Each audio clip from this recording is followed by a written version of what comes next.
The human body is designed to wake up with a natural surge of energy, a gift from a hormone called cortisol that peaks just as the sun rises. Yet for so many of us, especially in our 60s and beyond, that morning energy feels like a distant memory. We wake up feeling as though we are starting the day with an empty tank, even after a full night's sleep. This quiet frustration, this sense that our vitality is slowly leaking away, is not an inevitable part of aging. It is often a signal, a gentle request from our body for a different kind of nourishment. And the answer, the key to reclaiming that vibrant morning energy, is hiding in plain sight, in the very first meal of your day. I'm Dr. Emily Hart, and for over 15 years, I've had the privilege of helping women navigate the changes in their bodies with clarity and compassion. My goal here is to share simple, science-backed wisdom that empowers you to feel strong and vital in this beautiful chapter of life. If this is your first time joining me, I warmly invite you to subscribe and become part of our growing community. And please take just a moment to tell me in the comments, where are you watching from? I truly love knowing where this incredible community of strong women comes together. Today we're going to talk about breakfast, but not just any breakfast. We're going to gently uncover 3 common, seemingly harmless breakfast mistakes that could be quietly draining your energy, affecting your mood, and even contributing to that stubborn midday fog. More importantly, we'll discover simple, delicious fixes that can change how you feel all day long. The first mistake I see so often is what I call the protein poor start. So many of us grew up with the idea that breakfast is something light and quick. A piece of toast with jam, a bowl of simple cereal, maybe a muffin grabbed on the way out the door. It's a habit, a comforting ritual. But what does that feel like an hour or two later? For many women, it feels like hitting a wall. Around 10:30 in the morning, a wave of fatigue washes over you. You might feel a little shaky, a bit irritable, or find it hard to concentrate on the task at hand. Your first instinct might be to reach for another cup of coffee or a sweet biscuit, seeking a quick lift. I think of my dear patient, Carol, a wonderful, vibrant woman in her late 60s who loves her garden. She told me, "Emily, I wake up ready to tackle the weeds, but by mid-morning, I feel like I'm the one who's been wilted by the sun. I just don't have the stamina I used to." Her breakfast was always the same: a cup of tea and a single piece of whole wheat toast with her favorite marmalade. It was a simple breakfast for a simple start, but it was setting her up for a daily energy crash. Here's the simple science behind it. When you start your day with mostly carbohydrates like toast or cereal, your body quickly converts them into sugar. This causes a rapid spike in your blood sugar, giving you a brief burst of energy. Think of it like throwing kindling on a fire. You get a bright, quick flame, but it burns out almost immediately. Your body then releases insulin to manage that sugar rush, which often overcorrects, causing your blood sugar to plummet. That crash is what leaves you feeling drained, foggy, and craving more sugar. The solution is to add a sturdy log to that fire: protein. Protein is digested much more slowly. It stabilizes your blood sugar, preventing those dramatic spikes and crashes. It provides a steady, reliable release of energy that can carry you all the way to lunch. For women over 60, protein is also essential for maintaining muscle mass, which is directly linked to our metabolism, strength, and mobility. So, what does this look like in practice? It's not about giving up what you love, but about lovingly adding to it. If you enjoy toast, have it with 2 scrambled or boiled eggs. If you love oatmeal, stir in a scoop of unflavored protein powder or a generous dollop of plain Greek yogurt and a sprinkle of nuts. A simple smoothie with spinach, berries, and a quality protein source can be a game changer. Carol started having a small omelet with her toast. Within a week, she called me amazed. "I'm gardening until noon now," she said. "I feel steady." That's the power of protein. You are not just eating for the morning. You are building the foundation for a strong, resilient day. The second mistake is falling into the hidden sugar trap. This one can feel particularly frustrating because it often happens when we believe we are making a healthy choice. You start your day with a flavored yogurt, a glass of orange juice, and maybe a bowl of granola that's marketed as heart healthy. It sounds perfect, doesn't it? Yet you may find yourself feeling strangely tired after you eat.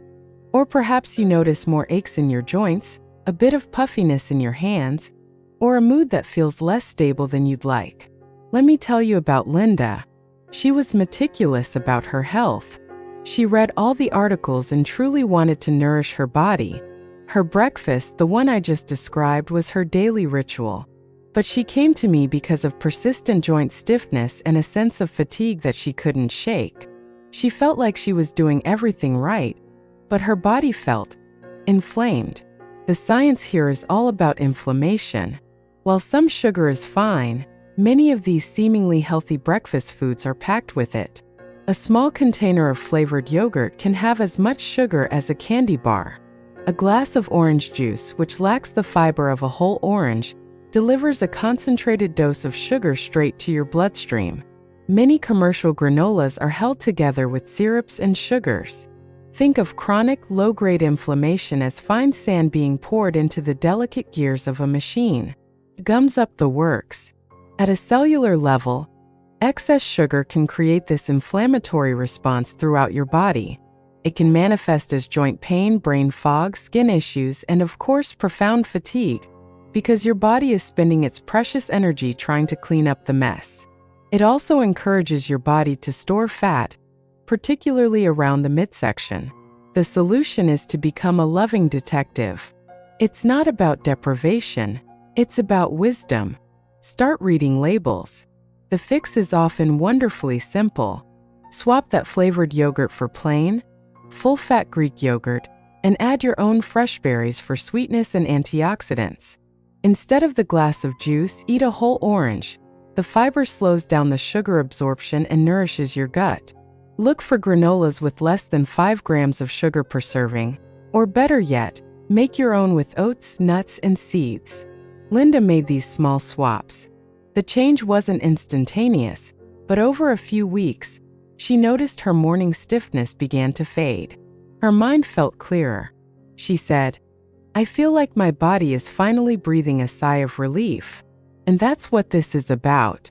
It's about choosing foods that love you back, that calm your system instead of alarming it. If you've ever been surprised by the amount of sugar in a healthy food, I'd love for you to share it in the comments. We can all learn so much from each other's discoveries. Finally, the third common mistake is the caffeine mismatch.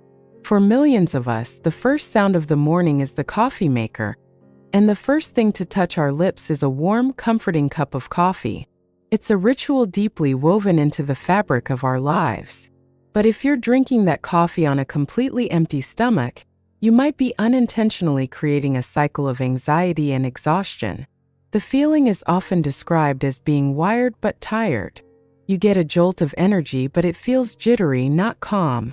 It might even make your heart feel like it's fluttering. Then, by mid-afternoon, you hit a wall of exhaustion so deep that all you can think about is a nap. I remember a client named Susan, who told me her coffee was non-negotiable. "It's what gets my brain started," she insisted. But she also confessed to feeling a rising sense of anxiety in the mornings and experiencing terrible sleep, often waking up around 3 a.m. and unable to fall back asleep. Her morning ritual was actually sabotaging her night's rest. Let's look at the science because it's fascinating. As we discussed, your body naturally produces the stress hormone cortisol in the morning. It's part of what helps you wake up and feel alert. When you drink caffeine first thing, you are pouring a powerful stimulant on top of your body's own peak cortisol production. It's like shouting at someone who is already wide awake and listening. This can create an exaggerated stress response, leading to those feelings of anxiety and jitters. Over time, it can disrupt your body's natural cortisol rhythm, leaving you feeling more tired in the morning and more wired at night. Furthermore, coffee is acidic and can be harsh on the delicate lining of an empty stomach. The solution is beautifully simple, and it's a rule I encourage all my patients to adopt. Hydrate, nourish, then caffeinate.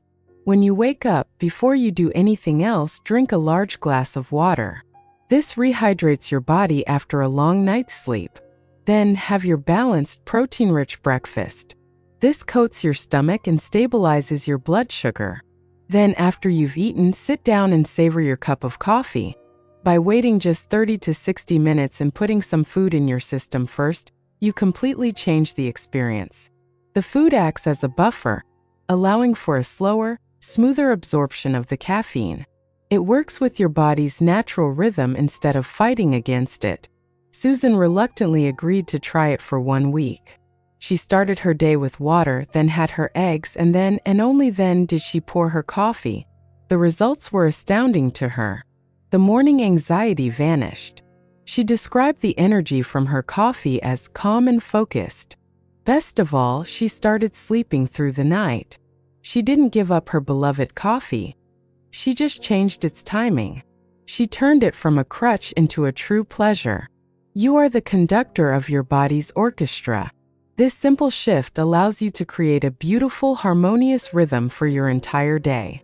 These small changes, adding protein, becoming aware of hidden sugars, and timing your coffee with intention, are not about adding more rules to your life. They are about listening to your body with compassion. They are acts of self-respect. Your body has carried you through decades of life, through joy and sorrow, through challenge and triumph. It deserves to be nourished with wisdom and kindness. You have the power, right now, to make a small, gentle shift that can bring back a sense of vitality you thought was lost. This isn't about striving for perfection. It's about progress. It's about honoring the woman you are today and the vibrant woman you are still becoming. Your body is your greatest ally. I would be so honored if you would share in the comments one small, gentle change you might try this week. Saying it out loud or typing it out helps make that intention real. And more than that, it inspires and encourages every single woman who is reading and watching. We are in this together. Thank you so much for spending this time with me. Be well, be kind to yourself, and I look forward to seeing you in our next video.